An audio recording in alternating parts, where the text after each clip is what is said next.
महाराज कहते हैं काल व्याल मुख ग्रास त्रास निर्माण सहेतवे।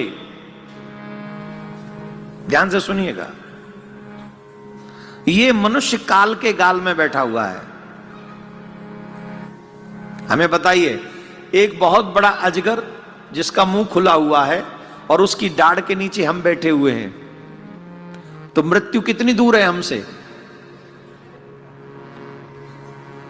घनश्याम जी बताओ, कितनी दूर है मृत्यु? सिर्फ उतनी कि वो मुंह बंद करे, और मुंह बंद करने में 30 सेकंड नहीं लगेंगे उसे। सर्प जब वाइट करता है, वाइट मारता है, कितनी सेकंड लगती होंगी? मुश्किल से 2-3 सेकंड। यूं करता है वो, वाइट मारता है, गुस्से में आके एकदम से मारता है, तो 1 सेकंड भी बहुत है, समझो। तो मृत्यु कितनी दूर है हमसे? बोले 1 सेकंड। आप थोड़े मानव हो तो 5 सेकंड रख लो अपने। मृत्यु हमसे कितनी दूर है? बोले 5 सेकंड दूर है मात्र। हम सभी काल के गाल में बैठे हुए हैं। जिस दिन वो काल रूपी व्याल अपना मुख बंद कर देगा, उसी क्षण हमारी मृत्यु हो जाएगी। तो महाराज इस मृत प्राणी को क्या करना चाहिए? बोले श्रीमद् भागवतम शास्त्रम कलौ कीरेण भाषितम। उसे भागवत की शरण ग्रहण कर लेनी चाहिए। क्या करनी चाहिए? ये एक बात और समझ लीजिए, भागवत साधारण नहीं है, साक्षात कृष्ण है, प्रत्यक्ष कृष्ण एव ही। आप सिर्फ मंदिर में नहीं बैठे हैं, आप साक्षात श्री कृष्ण की शरण में विराजमान है इस समय वर्तमान में। आपको चाहे कृष्णदर्शी गोचर ना हो रहे हो, पर वो आप सबको देख रहे हैं जो यहां पर बैठे हुए हैं कि ये मेरी शरण में आए हुए हैं। और जब तक आप यहां बैठे हुए हैं, जब तक आपका ये संकल्प है कि 7 दिन हम भागवत कथा सुनेंगे, हम दावे से कह सकते हैं मृत्यु आपका स्पर्श नहीं कर सकती। और इतना बड़ा दावा कोई लेके दिखाए, इतनी बड़ी सामर्थ्य के आगे आप बैठे हुए हैं। वो दुर्भाग्यशाली हैं जो कथा से उठ के अभी 2 लोग चले गए। हो सकता है किसी की मजबूरी भी रही हो, लेकिन अगर जब तक मजबूरी ना हो तब तक कथा नहीं छोड़नी चाहिए, कदाप नहीं। और ऐसी भी कई बातें होती हैं जिनको हम टाल सकते हैं, जिनको टाल सकते हैं उनको टाल देना चाहिए। 100 काम छोड़ के भोजन करना चाहिए, 1 लाख काम छोड़ के भजन करना चाहिए। 100 काम छोड़ के भोजन करो, 1 लाख काम छोड़ के भजन करो, और दुनिया का हर काम छोड़ के श्रीमद् भागवत कथा का श्रवण करो। ये भागवत में, ये संतों की वाणी है, ये भागवत है। तो वो भागवत, वो भी आपने तो नहीं चाहता ही आपको मिले, भगवान चाहते हैं तुम्हें मिले। तो भागवत की शरण में आ जाना चाहिए। सूत जी महाराज कहते हैं, बोले महाराज भागवत का महात्म क्या है? इस भागवत को जो आप हमें सुनाना चाहते हैं, इसका महात्म क्या है? तुंगभद्रा नदी के तट पे एक ब्राह्मण रहते हैं जिनका नाम है आत्मदेव। क्या नाम है? याद करते जाइए, आत्मदेव। उनकी पत्नी का नाम है धुंधली। उनकी पत्नी का नाम है धुंधली। और वो बहुत भाग्यवान होते हैं जो पति पत्नी दोनों एक जैसे मिल जाएं, धार्मिक। एक पहिया हमेशा अपोजिट साइड में चलने वाला मिलता है अधिकांश। हाँ या ना? अभी कल हम कथा कर रहे थे, वहां कहां कर रहे थे, वहां एक देवी जी आई, बोले महाराज अगर पति धर्म न करे तो पति भी साथ में बैठा था, वो देख रहा था। बोले महाराज कोई धर्म कह के ही थोड़ी करना होता है। तो इसी से समझ में आ गया कि दोनों पहिया टेढ़े हैं। पति पत्नी दोनों ही धार्मिक मिल जाएं, इसे भगवान की करोड़ों करोड़ों कृपा समझनी चाहिए।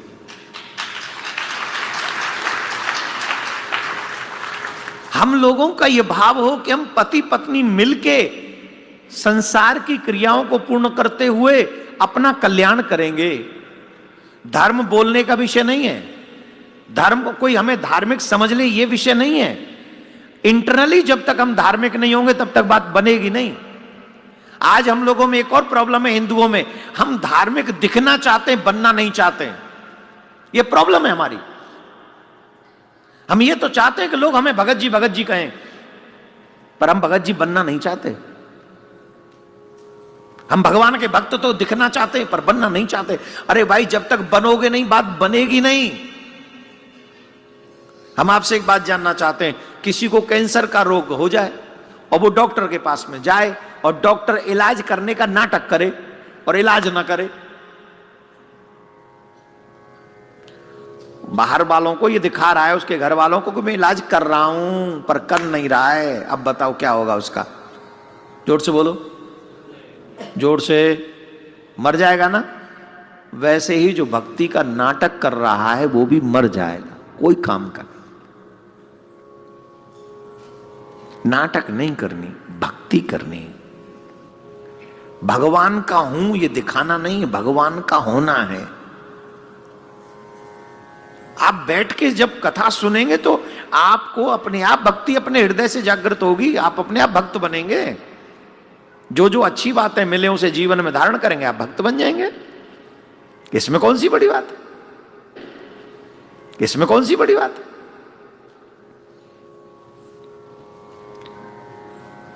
दोनों पति पत्नी मिलकर ये संकल्प कर लें कि हम दोनों बढ़ के भक्ति के पथ में आगे चलेंगे, एक दूसरे को धक्का नहीं मारेंगे, एक दूसरे की इंसल्ट नहीं करेंगे, एक दूसरे को इग्नोर नहीं करेंगे, हम दोनों भक्ति के पथ पे चलेंगे, भगवान कृष्ण की प्राप्ति करेंगे और हम संसार भी निभाएंगे और गोविंद के पास भी। ऐसा संकल्प करके जीवन भर भक्ति करनी चाहिए।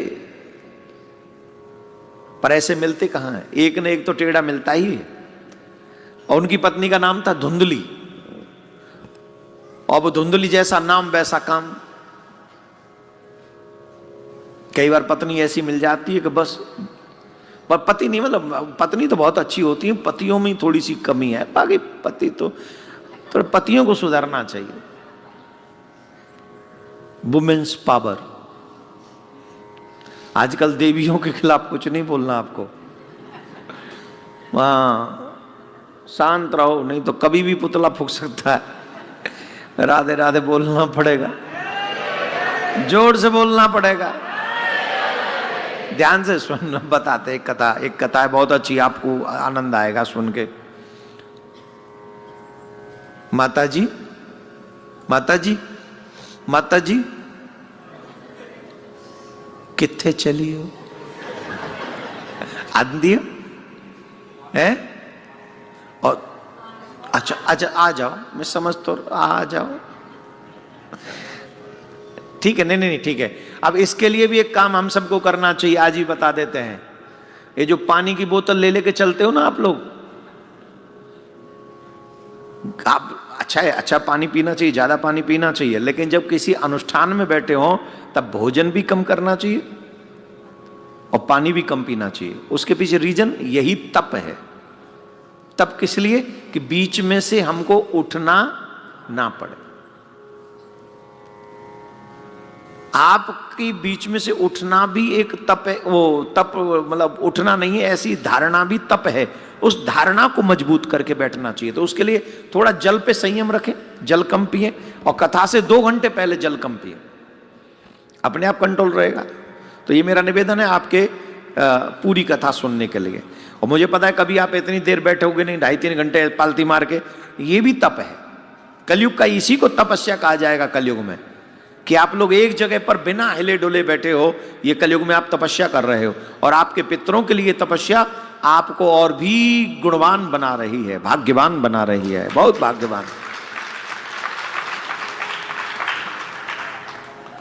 तो आत्मदेव के कोई संतान नहीं थी। आत्मदेव का यही दुख का कारण था। एक बार आत्मदेव आत्मदाह करने के लिए चल पड़े, क्योंकि ऐसा कहते हैं बिना पुत्रस्य गति लोके, इस लोक में बिना पुत्र के गति नहीं होती। अगर गृहस्थ में गए हैं तो एक पुत्र जरूर होना चाहिए। और जिनके एक एक पुत्र हैं, हम उनसे निवेदन है, अभी जवान हो, एक नहीं, यहां की सरकार बहुत अच्छी है, खूब पुत्र होने चाहिए। नहीं हंसिए नहीं, सच में हम लोग बड़े अजीब हो गए हैं। एक तो शादी लेट करते हैं, जो सबसे बड़ा अपराध है। शादी की सही आयु है 20 से 25 साल। जब आप 20-25 साल की आयु में शादी करते हो, तो जब आप 50 साल के हो रहे होते हो, तब आपकी बॉडी कमजोर हो रही होती है, आपके कंधे झुक रहे होते हैं। और जब आपके कंधे झुक रहे होते हैं, इसके पीछे साइंस है और साइंस भी, साइंस भी है और साइंस भी। बुढ़ापे में 40 साल के बाद, 45 साल के बाद बॉडी में वो दम नहीं रहता, बॉडी डाउन फील करती है। और उस समय जब आप बहुत कमजोर हो रहे होते हो, तब आपके घर में एक बेटा जवान हो रहा होता है, उसके कंधे मजबूत हो रहे होते हैं। तो जब आप जिम्मेदारी संभालने में या काम करने में, वजन उठाने में कमजोर हो रहे होते हो, तब परमात्मा तुम्हारे घर में एक और मजबूत सहारा बड़ा कर रहा होता है, जो उसके कंधे मजबूत कर रहा होता है। जो बोझ तुमने आज तक ढोया है, वो धीरे धीरे वो संभालने के योग्य हो रहा होता है। यह है परमात्मा का सिस्टम। इस सिस्टम को हमने ब्रेक किया लेट शादी करके। 30 साल के हो गए, अभी तुम्हारा सेटल नहीं है, थोड़ा देखेंगे, ठीक। 35 साल के हो गए, महाराज अब थोड़े सेटल हुए हैं, अब ढूंढ रहे हैं। 40 साल के हो गए, नाउ आई विल थिंक। चूल्हे में दे दया थिंकिंग है, अब धर दे, अब मत करे थिंकिंग। अब 40 साल में कोई विवाह करना चाहिए? 40 साल में तो वानप्रस्थ में चले जाओ, फिर अच्छा है, बाबा जी हो जाओ।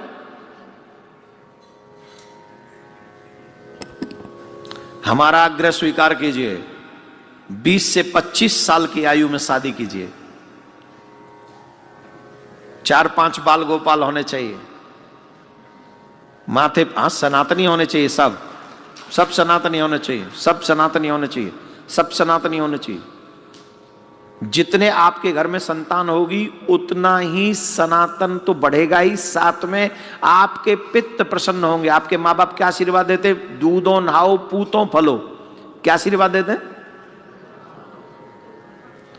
अब पूतों फलो तो हमने चांस ही नहीं दिया, पूतों कहां से फलो? एक पूत फलो, पूतों तो पूतों माने बहुत हो गए, तो पूत हैं अब तो एक ही है। और एक पुत्र जिसके है, उसके बच्चों को चाचा मिलेगा? जवाब दो। ताऊ मिलेगा? कजन बहन मिलेगी? कजन भाई मिलेगा? कितने रिश्तों को हम लोग कत्ल कर रहे हैं इकलौता पुत्र पाकर, और वो हत्या हमारी वजह से हो रही है रिश्तों की। हमारे घरों में अब रिश्ते नहीं है। इकलौता बेटा कनाडा में रह रहा है, अगर कल को कोई कष्ट हो गया, कौन हेल्प करेगा उसकी? ईमानदारी से बताओ, कौन हेल्प करेगा?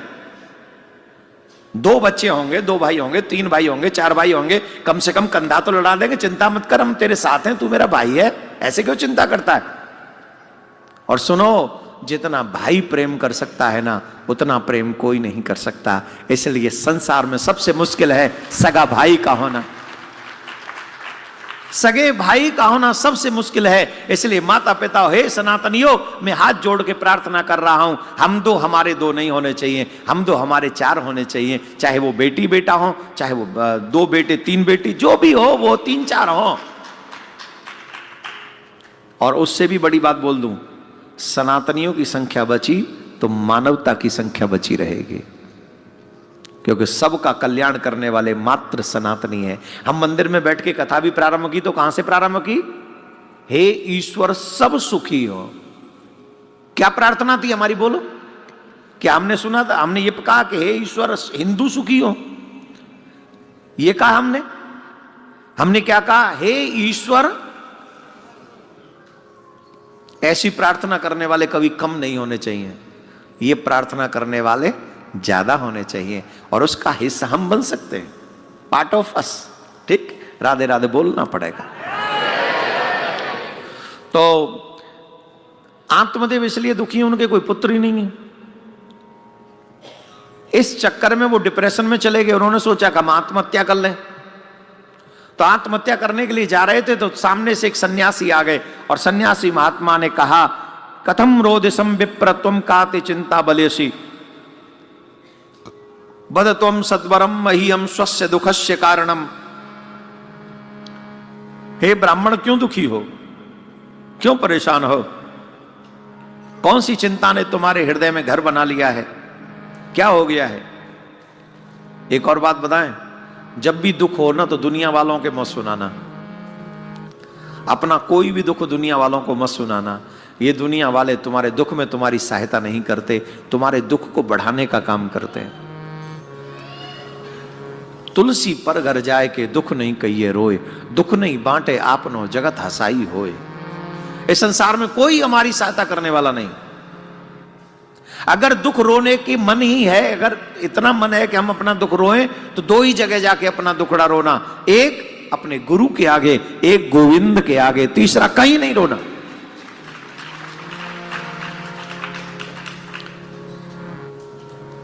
तीसरा कहीं नहीं।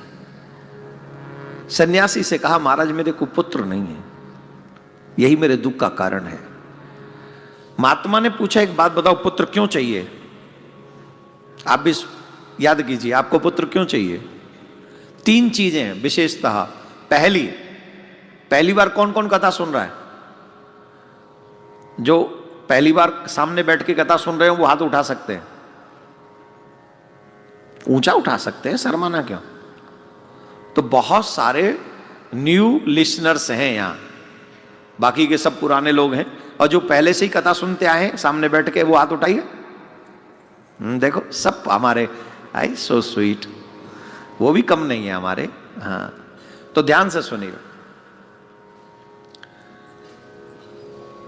हमें पुत्र किस लिए चाहिए? तीन चीजों के लिए। पहला, मेरा बेटा मेरा वंश चलाएगा, या ये कह लीजिए मेरा बेटा मेरा नाम करेगा। दूसरा, बुढ़ापे में मेरा बेटा मेरा सहारा बनेगा। तीसरा, मेरा बेटा मेरी सेवा करेगा। पहली बात पे आते हैं, क्या कहा? मेरा बेटा मेरा नाम चलाएगा, वंश चलाएगा, नाम करेगा। अपने 3 पीढ़ी पहले याद कर लो, जिनको तो तुम 3 पीढ़ी तक सब जानते होंगे। पिताजी को, दादाजी को और परदादाजी को शायद जानते हो आप लोग। कोई जानता है कनाडा में उनको? उन्होंने नाम नहीं किया। तुम्हें जानता है कोई कनाडा में? पूरे कनाडा में? अब ऐसे तो सब लोग जानते हैं कि मेरा परिवार है, मेरे रिलेटिव्स हैं, मेरे ये हैं, थोड़ा समाज है, उसको जानना नहीं कहते। जानना उसको कहते हैं कि तुम जहां नहीं हो वहां भी तुम्हारी चर्चा हो रही है, और यहां तुम बैठे हो, तुम्हारी चर्चा जो है कनाडा के आखिरी छोर पे हो रही, जिसको कहते हैं वेल नोन। अंग्रेजी बोल रहा हूं, वेल नोन। जानता कोई तुम्हें? जवाब दीजिए। तो नाम किया जो मां बाप चाहते थे, हमारा बच्चा नाम करेगा, नाम हो गया? नहीं हुआ, छोड़ो। दूसरी बात, मेरा बेटा मेरे बुढ़ापे का सहारा बनेगा। कौन कौन आईटी सेक्टर में हैं, जो इंजीनियर हैं, जो यहां जॉब कर रहे हैं और जो अकेले हैं अपने मां बाप के? हाथ उठाओ। जो भारत से आए हैं, जो अकेले हैं, हाथ उठा सकते हैं, मैं कोई वैसे नहीं कह रहा हूं। ऑलमोस्ट एक एक बेटे हैं और यहां आ गए। मम्मी पापा कहां हैं? अब अगर मम्मी पापा को कोई प्रॉब्लम हो गई, बुखार आ गया और कोई प्रॉब्लम हो गई, भगवान न करे, जीवन है,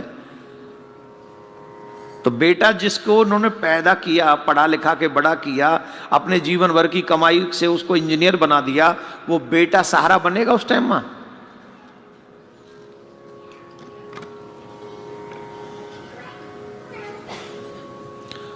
तीसरा, मेरा बेटा मेरी बुढ़ापे में सेवा करेगा। मेरा बेटा मेरे बुढ़ापे में सेवा करेगा।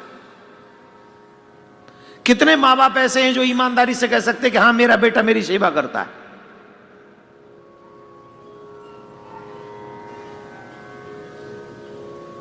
शादी हो गई बेटे की, शादी के बाद बेटा सेवा करे तो समझना सपूत है।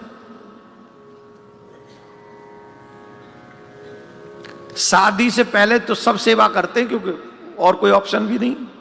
अलग सब वो भी नहीं करते, उससे पहले भी नहीं करते।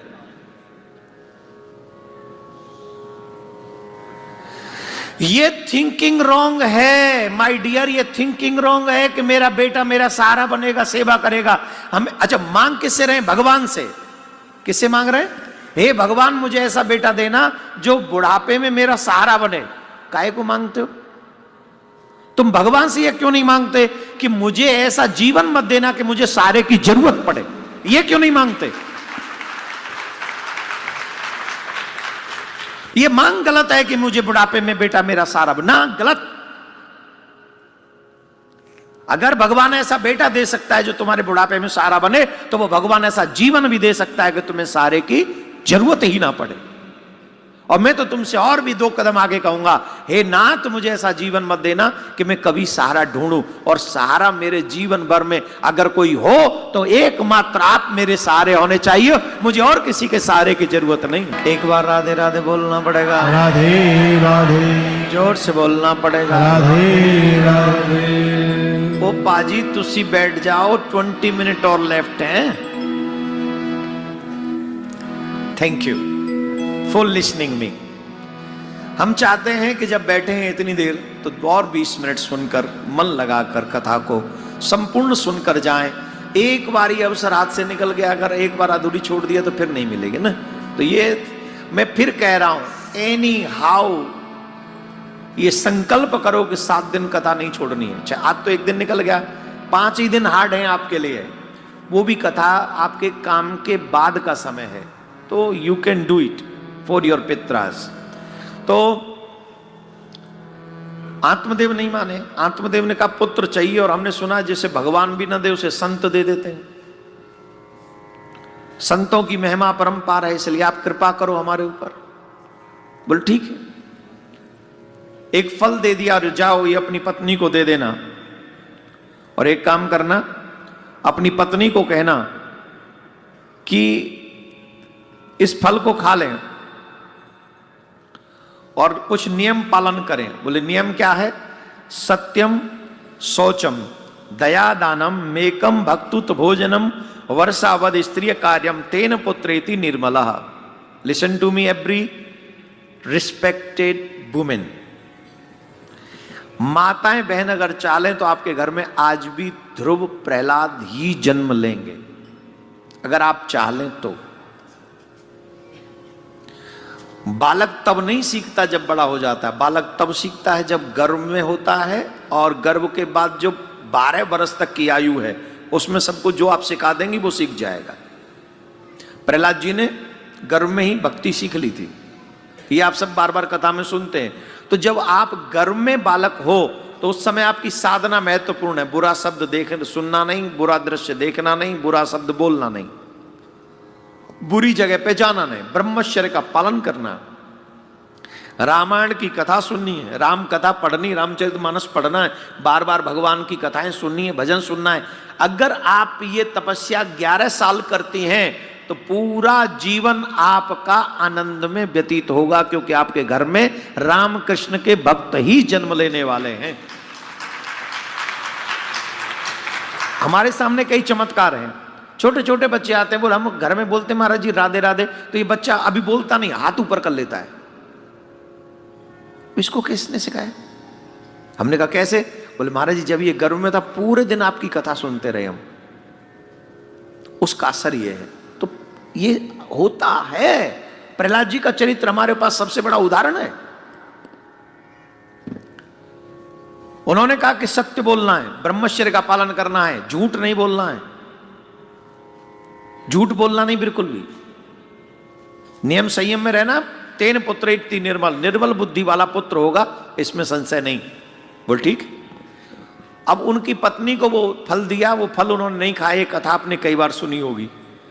उन्होंने अपनी गाय को खिला दिया वो फल। उनकी बहन आई थी। जितने भी युवा बच्चे बैठे हैं please listen to me youngsters, be careful. आपको इसके लिए केयरफुल होना होगा किसका संग करें और किसका न करें।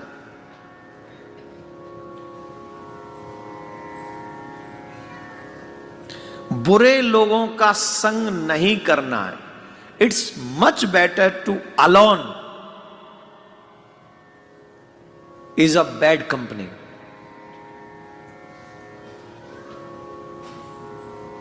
बहुत अच्छा है आप अकेले रहो, पर बुरे लोगों के संग मत रहो।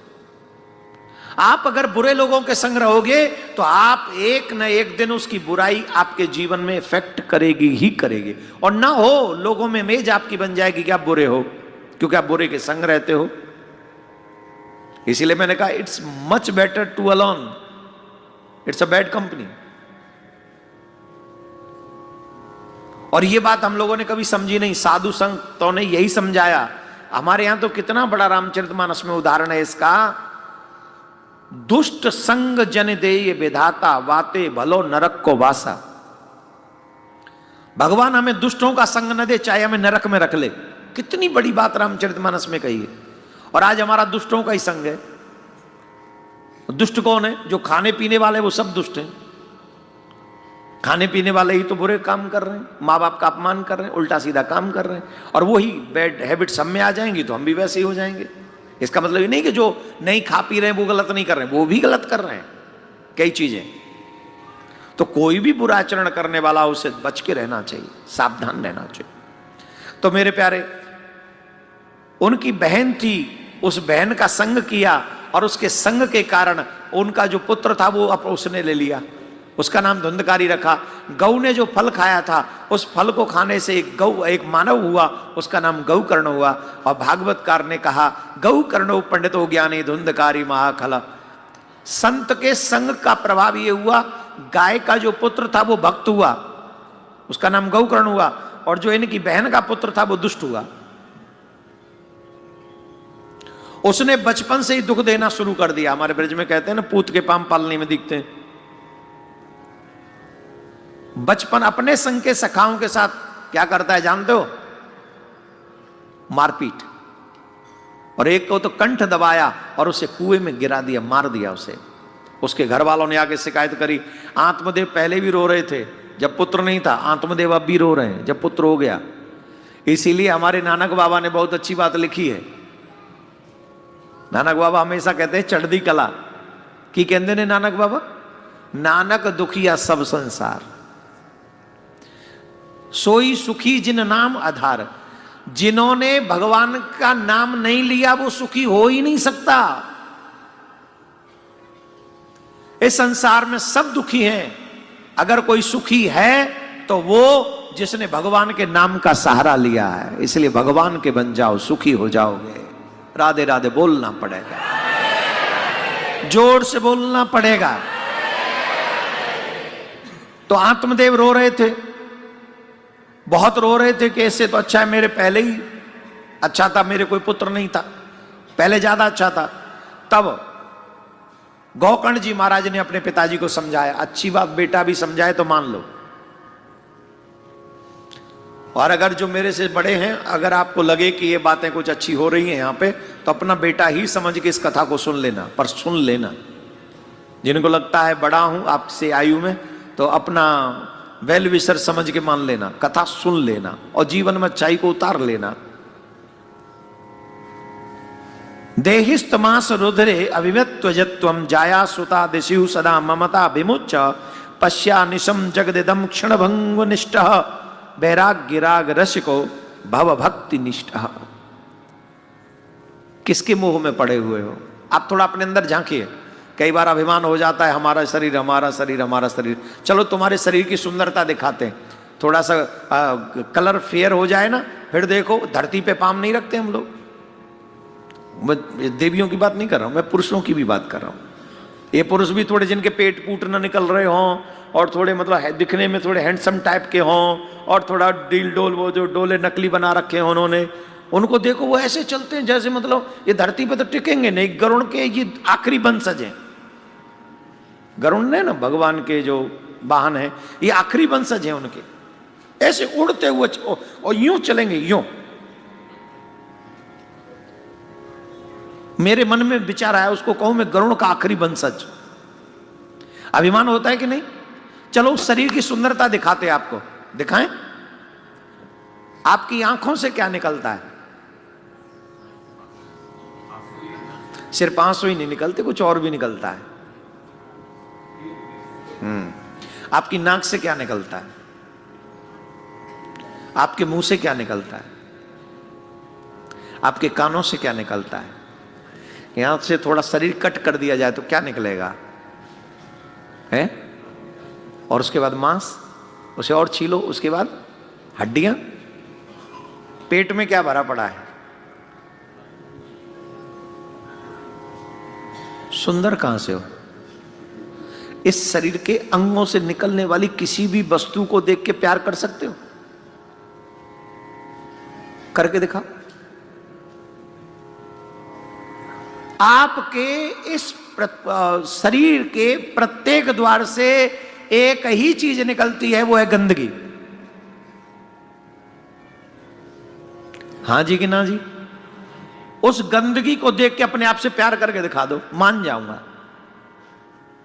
अपने आप से, औरों से तो छोड़ो।